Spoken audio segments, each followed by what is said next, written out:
Welcome back to another episode of the Tactical Alpinism Podcast, where we talk with leaders in mountain warfare, professional mountain guides, and athletes, all with the intent to highlight the crossover between recreational and military best practices in the mountains, so you can go bigger the next time you get out. My name is Maury, and this episode is an update and re-release to the very first full episode of Tactical Alpinism that was recorded back in 2022, Mortars in the Mountains. I was inspired to re-release this discussion for a few reasons. First, I just really enjoyed it, and imagine that if you follow the show and have not listened to it or have not heard it in a while, then you'll likely find it valuable and interesting. Another reason is I was recently working with a crew of guys that primarily work in the mountains, but don't typically leverage indirect fires.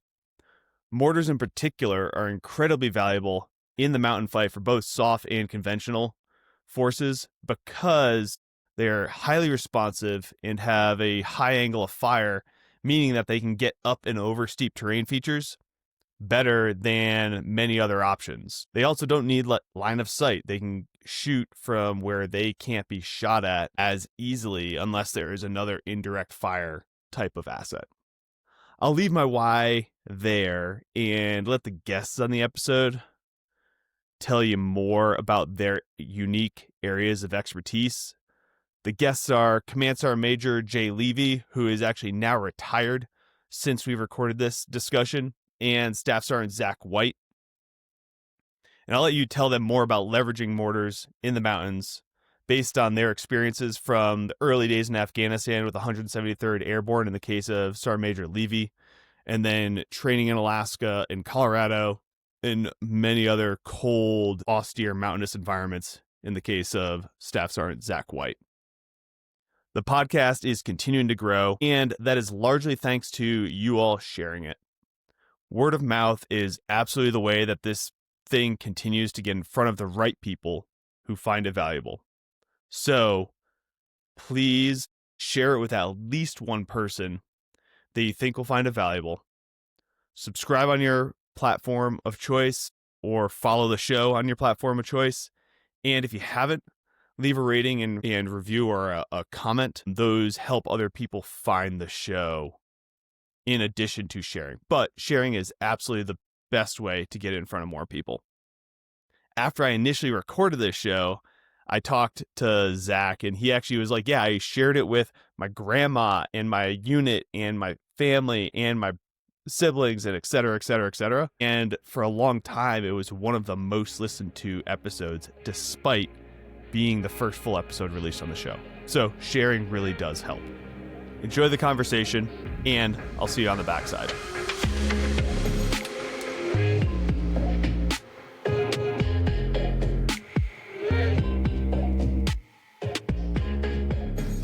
So I've been with HHC mortars, which are at the battalion level. Occasionally, you as a company commander, you know this, Maury. If you're going to go do something that requires some fire support, you might get attached or something, and you can echelon your fires with the 120s, the 81s, and then your company level 60s.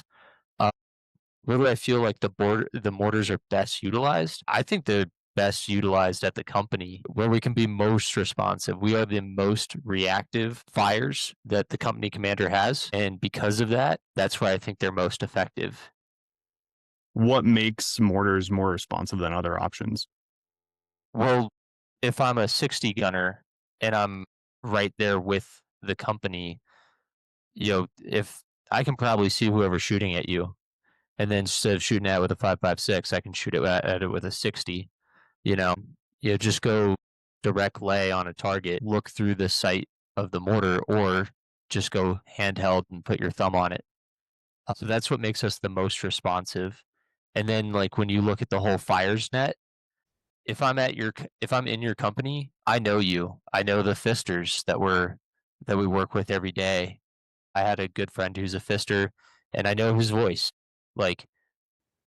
And that's the sort of responsive relationship. Like, I don't have to worry, is this FO a good FO? It's like, oh no, I know exactly who that is. I've heard his voice a lot. Um, there's just that trust, and that trust makes things move a little quicker. Yeah. Yeah. And so you've mentioned a few different size mortars. And for people that might not be familiar with the mortar systems, what are the mortar systems, and specifically for the Army, the US Army that we have, what level are they at? So your 60s are your company level mortars that it's like roughly 2.4 inches. Think of like something the size of a beer can. Like that's the diameter of the tube. The whole system weighs 42 odd pounds. It's highly responsive. It has a high rate of fire, 30 rounds a minute for the first 4 minutes, and then sustained is 20 rounds a minute. It has a high rate of fire, and it's at the company level. It's small. It's relatively easy to carry, and then the 81s and the 120s both are in HHC at the battalion level. And the 120s are trailer mounted, or if you're in a striker or 113s, then they're vehicle mounted. In the 120, if I were to say size, is about the size of a football.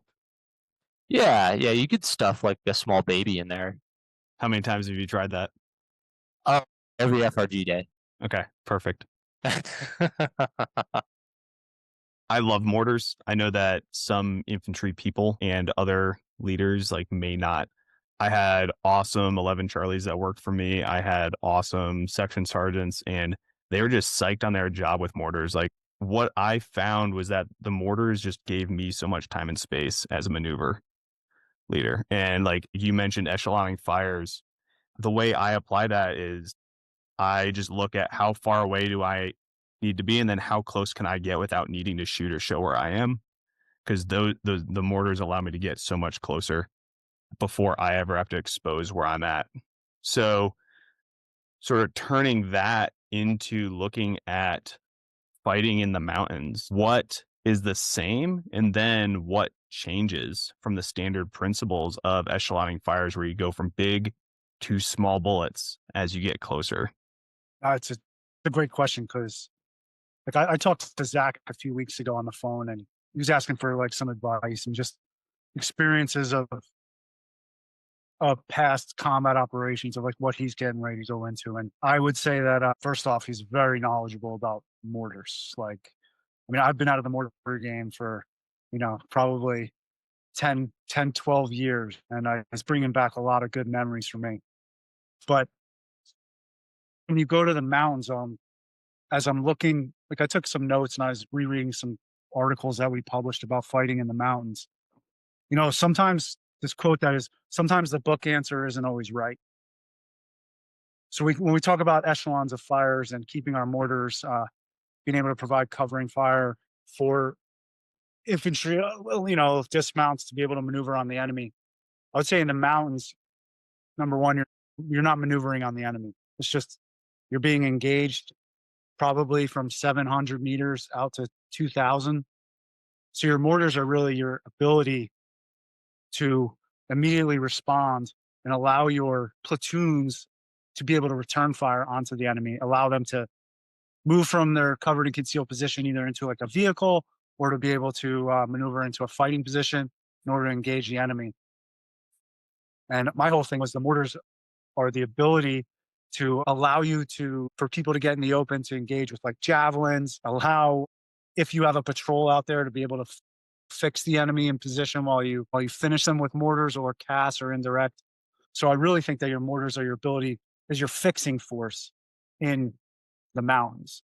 Yeah, and for fixing, like keeping the enemy in position while you maneuver to gain some sort of an advantage, or to break contact if it's not the fight for you that day. Without a doubt. Like, I mean, like fighting in the mountains, it's a whole new world that I just never experienced until was in Afghanistan and Yeah. Nurstan. I mean, And people what say you can. going into that environment, what were you not prepared for going into that? Definitely. So in 2007, I was in the 173rd Airborne Brigade, second is 503rd, the Rock, and very, very tight knit unit where all the squad leaders, platoon sergeants, everybody had grown up together in the same organization because once you get to Italy, most people don't leave. Yep. They do in-place consecutive overseas tours. So I actually was with them in 2003 on the initial invasion, left for to go do an OC job at Fort Polk, and then went right back to Italy and stayed there for a while. And so for 2006, 2007, we were completely focused on going to Iraq. And what happened in Afghanistan was it was kind of like the forgotten place back then. From like 2004 to 2000, I would say 9, like this before the surge came in, we really were the forgotten war with assets. And so in order to build up more forces, the 10th Mountain Division, the 3rd Brigade, 10th Mountain, they actually were on a 12-month tour and they got extended for 15 months. And we were in Hohenfels, Germany, and our battalion commander came back from doing a site survey, and he's like, "Hey, check it out. We're not going to Iraq anymore. We're going to Afghanistan." And he pulled all the leaders into this huge like fest tent, I guess, and just started putting pictures up on a PowerPoint and showing us like all the combat outposts we were going to go to. And I mean, you could see everyone's faces, seeing, peaks that are 12,000 feet, and your patrol base is at 9, and Italy's what, maybe 800-foot altitude where we were living. So immediately we knew we weren't prepared physically. 2, we knew that we had to completely change how we were going to operate, because like Zach said earlier, like a mortar platoon is doctrinally set up to be 4 squads, a small fire direction center, your platoon headquarters, and you normally operate in 2 sections. So one section is with the platoon sergeant, one section is with the platoon leader. And Colonel Osland at the time said, "Hey, you guys are not going to do platoon operations. You're going to do all section ops. And if doctrinally we can have 2 sections," he's like, "Guess what? You're going to run 6 sections. And I can't give you any more people right now, but please develop some courses of action and present them to me, and I'll talk to the company commanders. We'll see what we can do." So we did that. And so I think those last like 3 months, we really focused on, number 1, physical fitness. 2, I had to go from 2 sections to 6. So I had to make sure that everyone was trained on their operations, how to do fire direction center, like how to compute fire missions. But I really think you can train anyone to be a mortarman. I completely believe that. But I think you can't train someone to be physically fit without like a base level of fitness in the mountains. Like if you're not used to carrying a 100-pound rucksack or humping an 81-millimeter mortar through the mountains, like there's no reason to train you how to be a mortarman. You got to be physically fit. You have to be, number 1. So that's like my lesson learned is we got on the ground with 10th Mountain Division. Those were some fit soldiers. They were lean. They were understandably, very combat hardened after being in contact every single day. But they whooped our ass for like during the left seat and right seat ride because of their physical fitness. And it took us takes a good few weeks to get into mountain shape, like 30 days. Sure. And the thing that's interesting to me about that is like, I can't imagine that they were going out and doing huge amounts of like PT traditionally while they were there. And I can't imagine they're going for runs, yet that they're still moving faster than you up those hills with those loads. And the only thing I can really think of, because like they might sprint while they're in contact, but otherwise it's just sheer volume of time on feet in that terrain. Without a doubt. We knew on the ground, like once we found out from Colonel Osland that we were going to Afghanistan, he gave us through the S2 contact information for all our people we were going to replace. And I'll never forget the guy's name, Sergeant First Class John Room, like one of the most professional NCOs I ever met.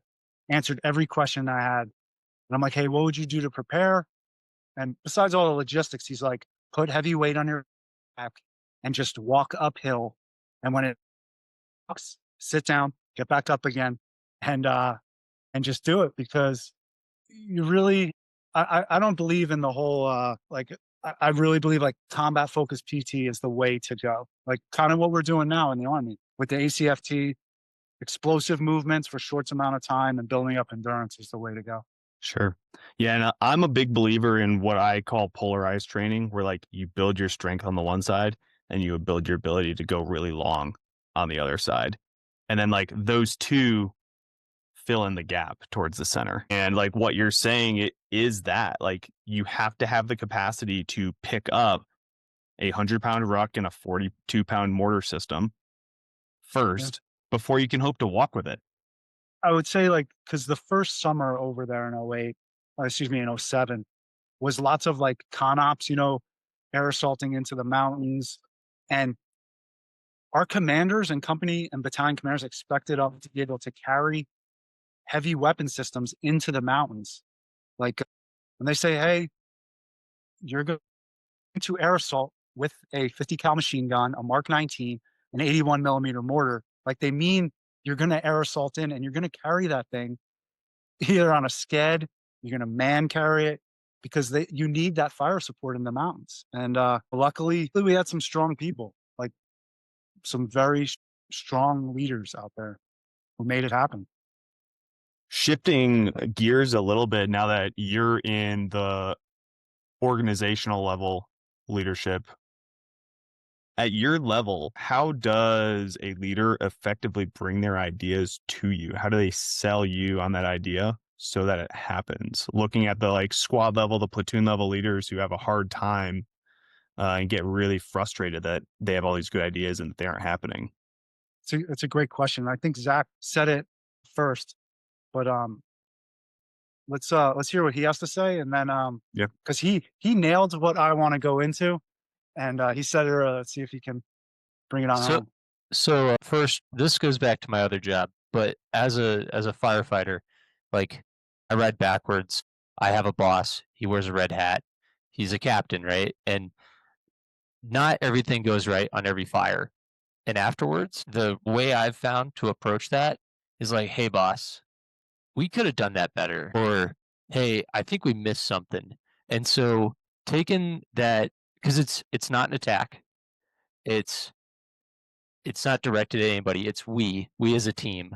So we're trying to, if I'm trying to like convince the company commander, because I give capability briefs and do all this other stuff, and I'm always out there hunting for a job, trying to sell um, leaders on how to utilize me and my guys, right? So it's this is what I can do for you. Hey, I think that we could try to change this, and if you come at somebody and you're just not a jerk and you say, "Hey, I have this thing, I'd like to try it," and just kind of go for it. Whereas if you come into it with like, I'm a prophet and I'm the only person who can see the way in the light, and anybody who doesn't see what I'm seeing is an idiot. Like you get no traction. Like I'll actively avoid you if that's how you're gonna act. Yeah, and what I hear you saying there, Zach, is very similar to my experience when I was given the mission to train my company for a mountain warfare exercise in the Chilean Alps in winter. And it was that, and I imagine this is the same for mortars oftentimes. My battalion commander, my boss at the time, was saying, absolutely not. You don't need mountain boots. Like you don't need hard boots. Even though we're telling you to go ski, like you can get away with Gore-Tex leather boots. You'll be fine. And he stuck. That was his hill that he was staying on until he came out to the training event we were doing. And my first sergeant and I took him out skiing, taught him how to ski. And at the end, he was like, oh, I've never skied before. Now I get it.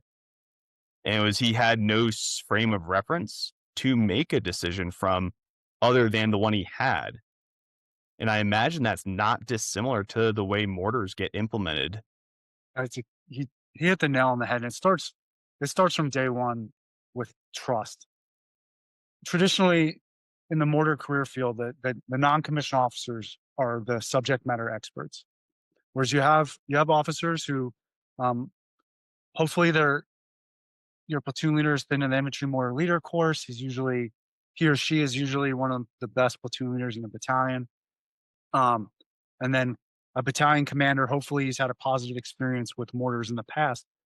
But it starts from like day one of assuming the position of as a non-commissioned officer in a mortar platoon. You have to be professional, you have to be proficient, and number one, you have to be trusted. Because when a commander is calling for indirect fires, organic indirect fires, they have to believe that the person on the other end of the radio can execute those coordinates and put them where they want them. And if they don't have that trust, because you're unprofessional, you're immature, you go to meetings and you're no value added, they're not going to have faith in you. And a great example is so when we went into Afghanistan, the Rock Six took my platoon leader because they needed him they needed to establish another platoon in the heavy weapons company. So I didn't have a platoon leader for probably, I would say, 90% of the deployment. And we fired over 21,000 rounds in combat of just 120s and 81s. It doesn't count 60s. In over 1,100 engagements with enemy. And we had one firing incident. I was telling Zach about this a few weeks ago. We shot completely the wrong 180 degrees, completely wrong outside of the range fan. And I was not on the ground when it happened. It was one of my, and I get a call on the radio, and it's Rock Six, and he said, "Sergeant Levy, I need you to come here and talk to me about what happened and how we're going to fix it." So, like, I wasn't nervous. I wasn't scared. It was like 7 of the deployment. Of course, I'm very hesitant. I got to go talk to my battalion commander. But I knew when I went there, like, we had trust. Like, he was my S3 on the invasion. He was my battalion commander. I have a relationship with him to this day, all the time. And he just came up to me and he's like, "Hey, I need you to go down there. I need you to recertify every mortar crew in every location and give me a thumbs up, because tomorrow I need you to shoot mortars for us." So when Zach says, like, how do we build like this relationship with your commanders? It starts from like going to the fire support coordination meetings, like being able to do those capability briefs, he says, and just being like physically fit and like a mature individual will get you so far with your commanders. Like, you're already 90% there. Especially in the infantry with the physical fitness. Because like especially when you were a mortar section sergeant, like the fitness culture was just go run 5 miles every day. Yeah, up Monte Barrico, up those damn Yeah. stairs. Yeah, and so like if you couldn't keep up, then you were the guy that couldn't keep up, and if you could keep up, then you had a lot going for you. I mean, that's how I was successful as a platoon leader, because I could keep up or was faster. Like nothing else mattered. It's so true, but that's what we ask you to do. Like, how are you going to react on the worst day of your career? Can you be there leading by example as a platoon leader or the platoon sergeant? Yeah. I keep seeing the guidon behind your head. And is that in that's in 3rd Brigade, 10th Mountain, right? 2nd Brigade. It's 2nd Brigade. In 1st Brigade, there's 187. I was the commander for Bravo 287. Awesome. They were in Afghanistan when I was there, and the different. This is years later on a different. But 132, the commander was this guy named Lieutenant Colonel Ken Mintz. Great friend. He just retired out of the War College as the commandant or something like that. Mm-hmm. But he was my brigade commander, and his, like, at ROTC, I say he'd come down and be like, "Sir, what's your intent for us at this ROTC program?" He's like, "They train these cadets to be able to react on their worst day of their life," and he's right. He's right. This guy's awesome. He actually just retired, and he's like, "Sir, what are you gonna do when you retire?" He's like, "I'm gonna tell you what. I'm gonna walk across America." Hell yeah. So I was like, Yeah. "What do you mean?" He says, "Hey, I served the Army for the last 32 years. Meet the Americans that I served." And he actually just finished a couple months ago.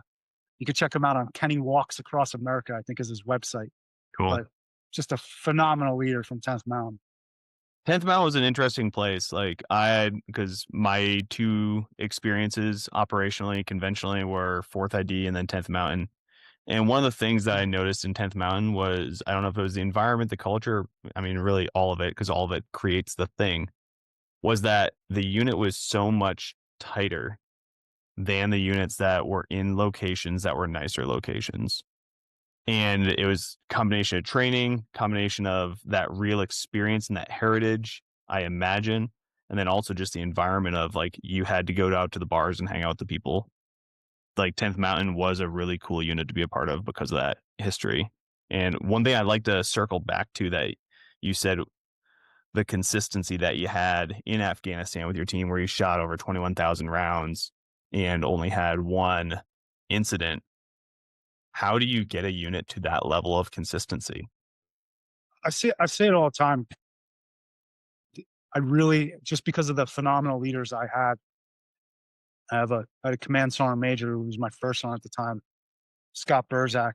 He's now the USERPAC CSM. I actually get to see him on Monday night for dinner. I'm so excited. Like the most level-headed, phenomenal NCO I ever met, and just very calm. And he would say it all the time. It comes down to standards and discipline. Like, can I trust the people below me to do the right thing when I'm not around?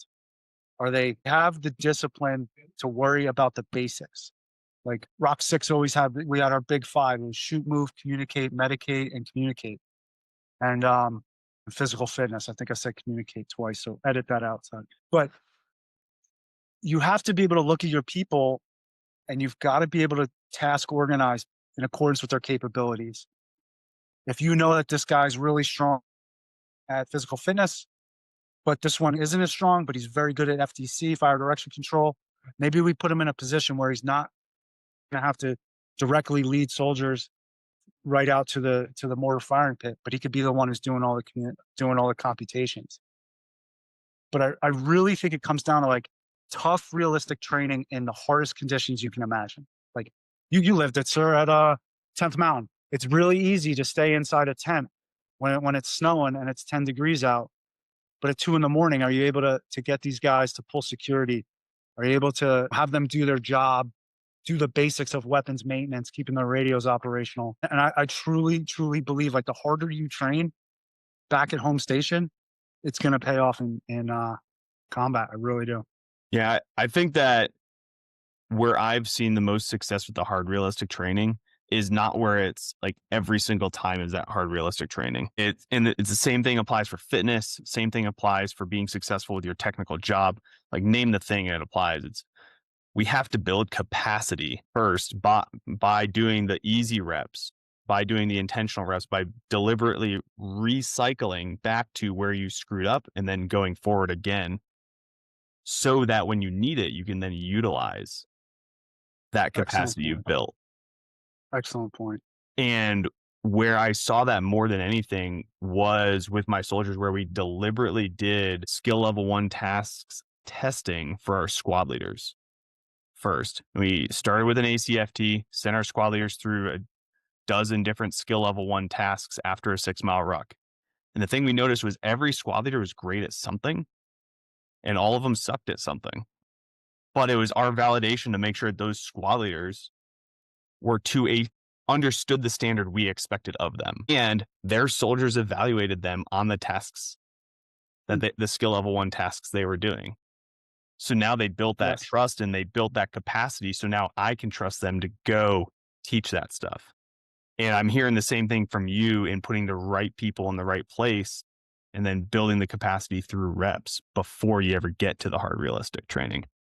Yeah, like if you're up 85% every single day, you're never going to be able to go past that because your people are just operating at such a high stress level all the time. You know, it's like the way you said it, it's like, you know, that curve of excellence. If you're trying to operate up here all the time, what are you going to do? You know, when half of your people, you know, some people are wounded, some people are on leave, you know, you've got to split operations. You can't do it. You can't, it's physically not possible. And Zach's got his hand raised, so I know he's going to hit us with something. So, I mean, the 80-20 principle for running, I'm sure you guys are all familiar with the 80-20 book. And then, you know, you interviewed Scott the other week, training for new alpinism,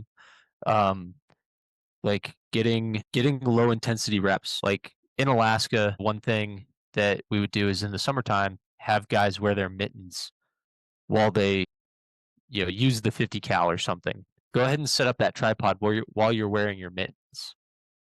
Because if the first time Private Snuffy, who came from Bogalusa, Louisiana, has to do that in November, he's already cold. He's already miserable. Maybe he knows how to do it without mittens on, but now he can't use any of his freaking fingers, because he's got mittens. So it's something to do when it's really low stress stakes. We'll just do this. We'll do it in July when it's 70 degrees and sunny. Like if you do the stuff at low intensity, you'll have that aerobic capacity to do it at higher intensity, right? And I think the same thing's true for training. Having guys go out and give classes and then critique their class and then have everyone practice it. Do gun drills until you see diminishing returns. Like if you do that every day, you just shoot yourself in the foot. But especially if you tailor the training to be engaging and practical. I think the soldiers know that. The soldiers can spot a phony. They can sniff it out. So if you make the training good, they'll know and they'll really put in the work. Yeah, as you're saying that, Zach, you reminded me of a first sergeant I worked with a while back. And Jay, you may know him from your third days. His name's Eric Gallardo. And one of his things, the release criteria for the squads was one quality battle drill each day. And like if they said they had nothing else to do, then they at least had to knock out one quality battle drill. But the thing that I thought was genius about that was it was clear, it was simple, and it built reps.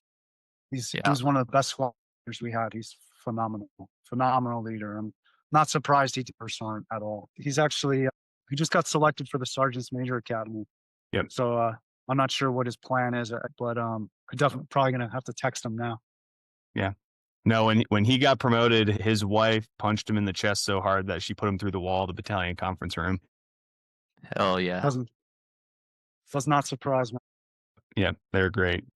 With the movement that we've taken out of Afghanistan and GWAT, what do we see as being the way that units can return to more specific, specialized training after having been generalists for such a long time?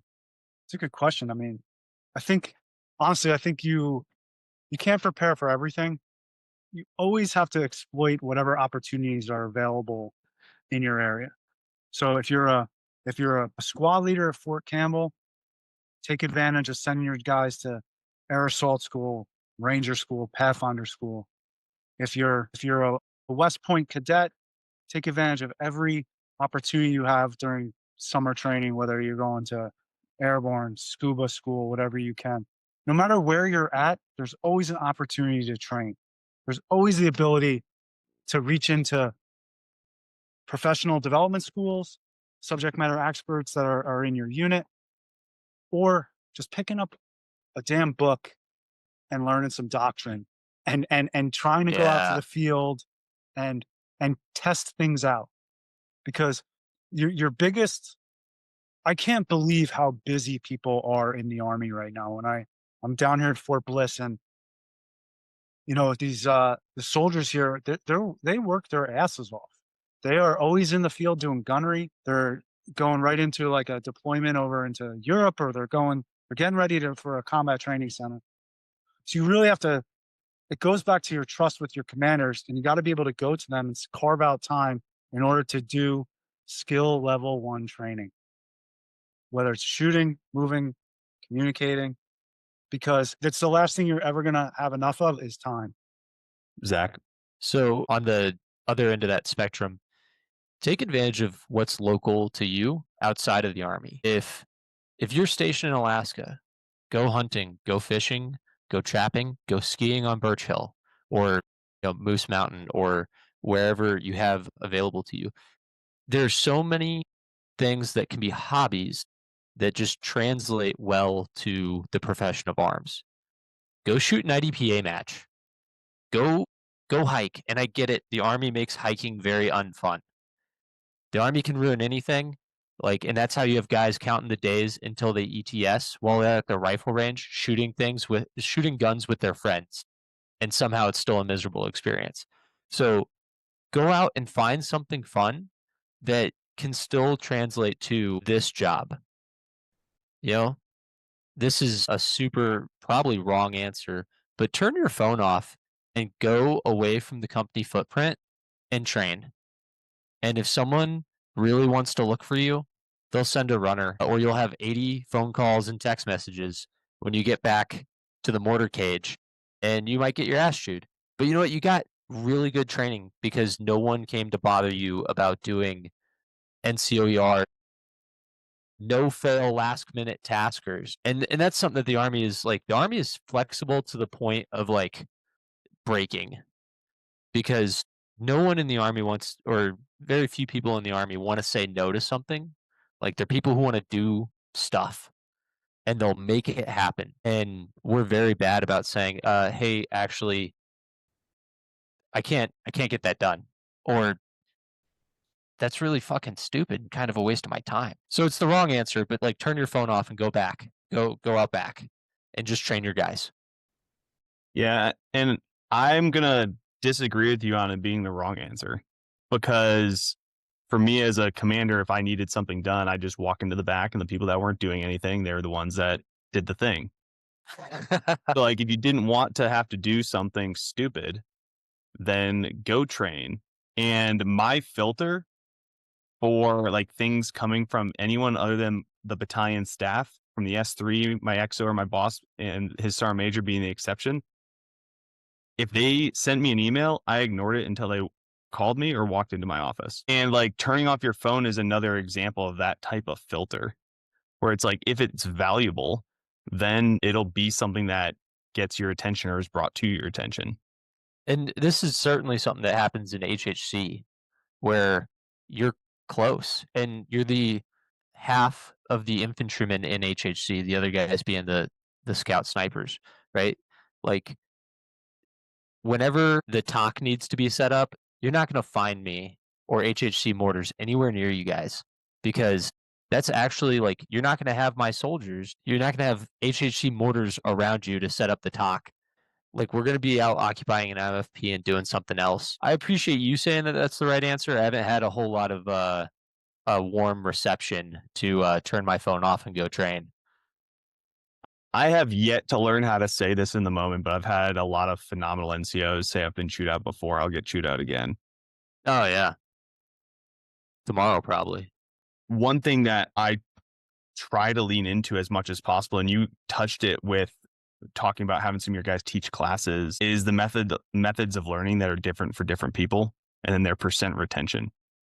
Like you retain about 10% of what you hear or read, but then you retain 70% of what you teach after 1 year. And so having your guys teach something that they're not necessarily prepared to teach is awesome. Like that's such a good technique to build that expertise, because they have to go learn the thing and then they have to go teach it. And then somebody that's more of an SME like you guys can be sitting there and give them feedback afterwards. And I think that's a phenomenal technique and method. And then the one I honed in on is the Army can make anything not fun. That you said, Zach, and that's been so true so often. And the one time that I saw training be the most effective was where it was hard and it was fun. And that was where my guys were learning how to do this mountaineering training, climbing mountains in Vermont. But then after training was done, they were going back out after dinner, after they were released for the day, because they were so excited about what they're doing. Yeah. I think that that's something, I hope that's a perspective shift that more leaders can take. But I don't know how to necessarily apply it. What would you gentlemen say? So I saw you engage with a guy I knew from Alaska. His name was Scott Hendrick. I saw him on your Instagram. He said something, and Scott was an embodiment of go out and do fun things and go out and train in these non-standard ways. Like the Army does a lot of things right, but you just, I don't know, use your imagination. You're like you should not be constrained by only what the Army knows or what you've read in a book. Like Yeah, I mean, there are a lot of specific organizational barriers. One in the 10th Mountain was that any off-site, any off-post training had to be a division commander approval while I was there, which is a complete reversal from what I had when I was at Fort Carson, which was initially battalion commander approval and then became company commander for any off-site training. And so my platoon every Tuesday did a run in the hills of Colorado. And there are NCOs who still reach back out saying that's their best Army memory. I really have faith that that whole mindset is changing. If you look at like some of the policy letters that are coming out by current serving brigade commanders, like if you don't follow Bayonet on Instagram, look at some of the policies that he's instituted with every soldier out there. What's the number one thing they want is time off, right? Colonel Klepper is a phenomenal leader, company commander, battalion commander, now brigade commander in the same organization.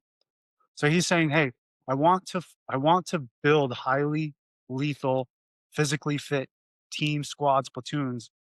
And how does he doing it? He's getting buy-in, number one, by presence, but two is he's rewarding like phenomenal behavior. Him and his incoming CSM and the one who's getting ready to leave, like they believe in rewarding soldiers who go out, do physical fitness tasks like go hike up this mountain with your squad and platoon, go find this 173rd sign in the mountains. Show me proof and you get points towards time off. Go to ranger school, you get time off. Go, everyone in your squad gets a 540 or above on the ACFT. I mean, there's a whole list of things on there. But that's how you build a culture of like empowered and disciplined soldiers and team leaders and squad leaders by like rewarding good behavior. Like this, he's spending 95% of his time on social media communicating with his formations by highlighting positive experiences. Because it's very easy as a leader to focus on your 10% of your soldiers that you have to chapter or spousal issues or domestics. But when you focus 90% of your time on highlighting the killers in your formation who are doing the best, like that's contagious. Morale is lifted. Like when you know your brigade CSM or your first sergeant's going to come out there and take a picture and be like, "Hey man, I really approve of you setting up a glass house on the field and doing battle drills or just doing hard PT." I have a lot of faith in the future where the Army's going with physical fitness, where leadership that's engaged. But like to tie that back to what you said, because this when you talked about skill level 1, and I had a lot of conversations with a lot of mentors about this one. So remember when the Army like announced about a year and we're going to have this expert soldier badge? Yes. And this huge uproar of, oh my God, how are we going to give a badge to all these soldiers for doing this task? I was like, well, think about why they're doing that. They're forcing small unit leaders to train their soldiers on skill level 1 tasks that they should already know how to do. And we're going to reward them. I was at the AUSA convention a couple years ago, and it was the first time I ever saw it.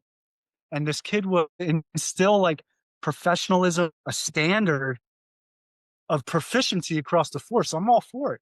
Like give everybody an expert badge if they meet it. It doesn't make me less of a soldier. It makes more lethal squads and platoons and companies. It's where every unit should start their training cycle. Like if it was ideally set up, everything was perfect. Like that's where every unit would start their training cycle. So I completely missed the skill level 1 task when I was answering because I have squirrel brain. If you're talking for like the mountains, learn to tie knots. It's super useful. Just go and learn like fieldcraft. It's amazing the amount of soldiers that don't know how to use their equic system. Whether because they're in a unit where the sergeant major says you're not cold till I'm cold, and so they don't like learn how to properly layer, or whether it's just because for whatever reason they can't read the little pamphlet that all their gear comes with, or they don't have a team leader who teaches them. But like fieldcraft is like it's a spice, and if you're cooking and you don't have it, it's gonna be really bland, and you don't know what you're missing until you've started using those spices. Until you have, fieldcraft, and you're like, oh, we didn't lose stuff because we taught guys how to tie stuff down appropriately. And also, dear the Army, stop using the bowl and knot. Could we just not? But thank you. Yeah. Yeah. And like the skill level 1 tasks are absolutely the place that like everybody needs to return to at some point. It's like, it's why like when you come off of a intensive training cycle too, like you return to the basics of fitness because you've atrophied, and the time that you're most likely to get injured is when you come off of those intensive training cycles where you're not doing the fitness as consistently. And the same thing applies to like some of those individual skills, and is that they atrophy over time because you get used to doing them so fast and performing at the organizational larger level. In the individual skills, the proficiencies that you got so good at, the magazine changes, they atrophy because you've been focused on so much else. Like it's saying like I know your focus serves mostly on like mountain operations and I had the opportunity to go to all those mountain schools in Vermont when I taught ROTC up there, and then in a later organization. 15 months of combat, like we didn't like the the mountain skills that we really used. Like there's a like a rough terrain evac course that I Yep. wish I went to before I went to Afghanistan, or we can get more soldiers in. But the whole were you when you were up at 10th Mountain, did you guys have like the small unit mountaineering kit? Like every soldier gets a harness, a few Yep. We had the high angle mountaineering kits, which include harness, rope, a thin 7 mil cord, and then the belay devices to raise and lower as required. yeah, so that like all came about like there was 2 NCOs that were working at the mountain school at the time in Vermont, and along with a former instructor who was working at Natick, who really they saw a huge like capability gap, and from starting out with like the 10th Mountain in OEF, and how that got like that's a huge win for the Army that all that equipment got transferred down to the company level, and then you had the the assault climber kit. But I'll tell you like Zach said, just having like a basic understanding of how to tie a few knots, how to put a munter hitch in so you can lower a skid, safely, down some steep angle terrain, not 90-degree, but just a hard surface, even how to put in just a fixed line. Like those skills will pay off so much when you fight in a mountain environment, because there's nothing worse trying to struggle uphill, but just putting in a simple fixed line will do amazing. Yeah, and the huge difference from like a recreational setting to a military setting is, in a tactical setting, we're going to be looking for the most efficient way to move the thing or to do the thing. Recreational, you're often going to be going like as steeply vertical as possible, whether it's for skiing or for climbing. You're trying to ski the raddest thing, trying to climb the hardest thing you can or the coolest looking thing. And that's just not the application in the tactical environment. And like the fun factor, like, well, it's cool to have fun, it's not the point, it's not the purpose. Having the skills to do those raises and lowers, like in a guiding sense, all the rope skills is a way to increase either client or guide security. Yeah. And by putting a rope system in place to lower a casualty, you're decreasing the number of people that have to manage that casualty, so you can increase security. I have one of my best friends in the world, and he's just retired. I'm not going to say what position he was in, but so we talk about mountain warfare all the time, and we're living in Vermont, and we talk about like we're teaching all these people all these amazing skills and how to get up and down terrain and how to like build these phenomenal systems with every knot known to man, and we were like, hey, real deal. When I'm on the ground and I see I'm coming up to that, I'm just gonna walk around. Like I'm not going up and over that shit. Second thing, most likely I'm not gonna be carrying half that shit because it's just too heavy. Yeah. I believe, my hot take, as it were, is that rappelling is useless in the military above the team or squad level. And like we train it so often, I get it for the confidence perspective and like trusting equipment, but like rappelling, climbing, they're not important in mountain warfare, in my opinion. Like what's important in it, I did the Austrians High Mountain School a while back, and in Austria and in Italy is where the Via Ferrata was invented to get troops and materials across the mountains for World War I. And a Via Ferrata is a fixed cable through the mountains. And the most applicable thing in the mountains for tactical applications with ropes and etc. is going to be to set up a hand line or a fixed line of some sort so that you can move those troops, move those supplies faster along the easiest route. I'm glad that you mentioned the Via Ferrata and hand lines, because if we're just moving heavy crap, setting up basic haul systems, having ways to, like in Alaska we use the Akio, but having some sort of pulling out a sked and putting a whole bunch of crap in there, hauling it up on a 5-to-1, and just taking hundreds of pounds off of your soldiers as they're moving up arduous terrain. It has a distinct advantage that's like tough to quantify, or at least I'm incapable of doing that because I don't do stats. Also, most of the world is urbanized. So the Marines have the urban climber course or the urban assault climbers course. And like, let's just think about if you had to move a 50 cal and all of its ammunition and components up to the 5th floor of a building.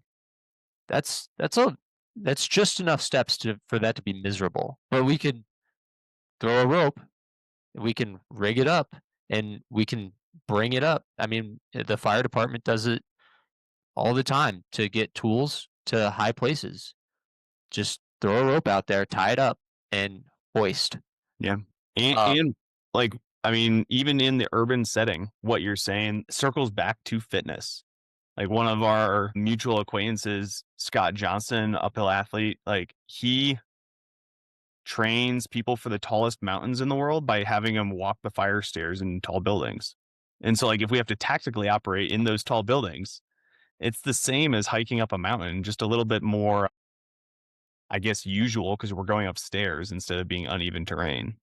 Yeah, I did the 9/11 stair climb for work a few years ago, and it's 110 stories, and it'll break you off if you're not like physically prepared, if you're not mentally prepared.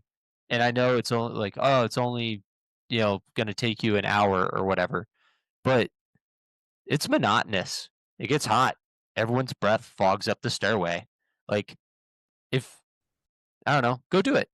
You should go. Like, everyone should go do it. But if I had to ferry equipment to and from, well, let's just use a line, and then we can set up a 5-to-1 or a 9-to-1. We can get really crazy, and we'll just have guys, fire teams swap off, and we'll get all this stuff up here, and we'll have saved our legs from being smoked. I want to circle back to both of you guys, and we're at the hour mark, and just want to see if for anybody that's going to be listening, if there's anything we didn't hit that you'd like to touch on. I will just bring it up real quick.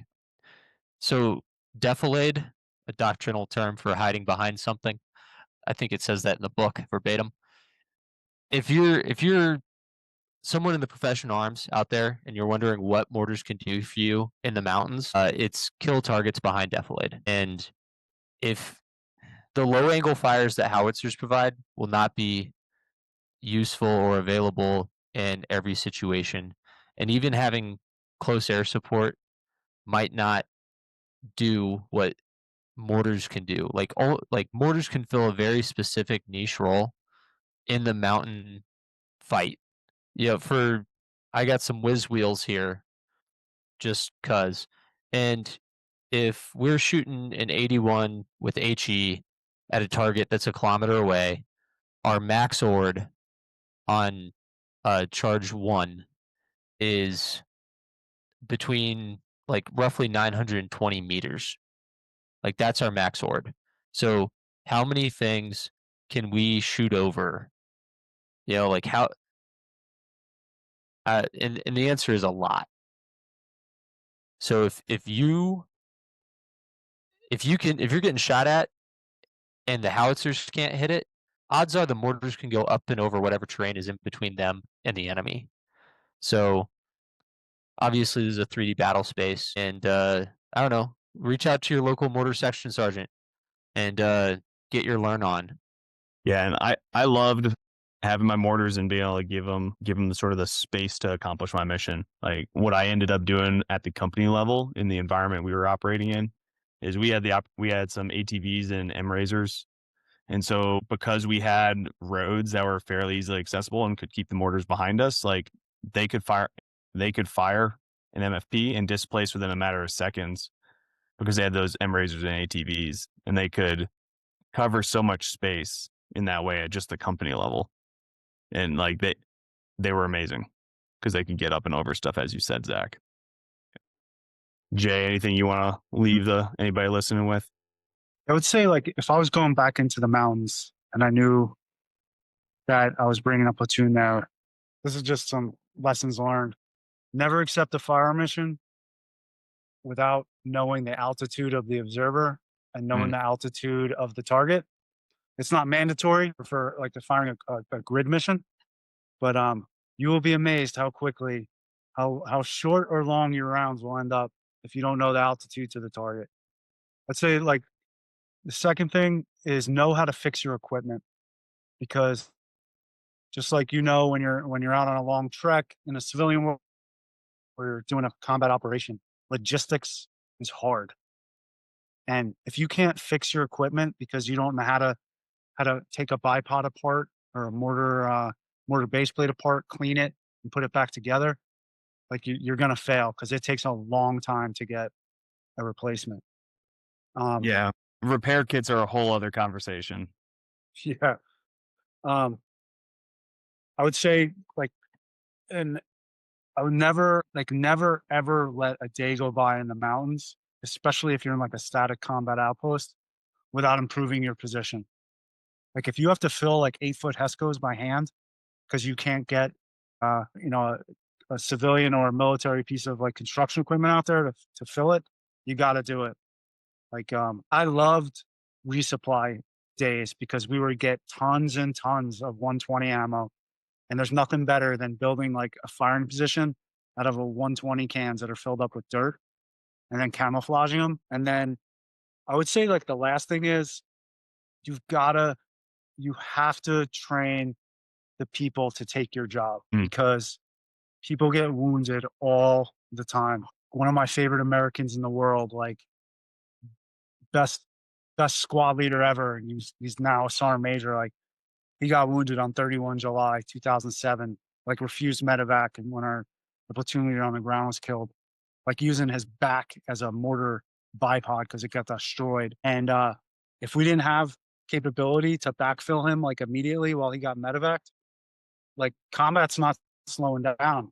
And luckily, we had young E4s and young sergeants who were able to pick up that mortar computer and lead that section for a few weeks until he came back. So always train your replacement. Yeah, great points. And gentlemen, thanks for coming on and talking, giving some of your time to share your areas of expertise.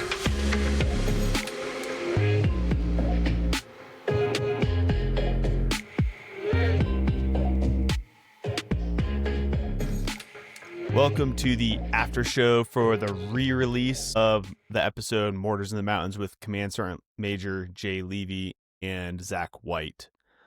I hope and trust, if you've made it to this point, that you enjoyed the discussion. And in the meantime, just enjoy the holidays. I'm going to re-release a few more episodes over the next few weeks so that I can take a step back from editing and updating all new episodes and hopefully put some that you may not have heard back in front of you so that you can learn and pick up some things that you might have missed the first time you listened, or maybe you just didn't listen previously because you found the show after they were released.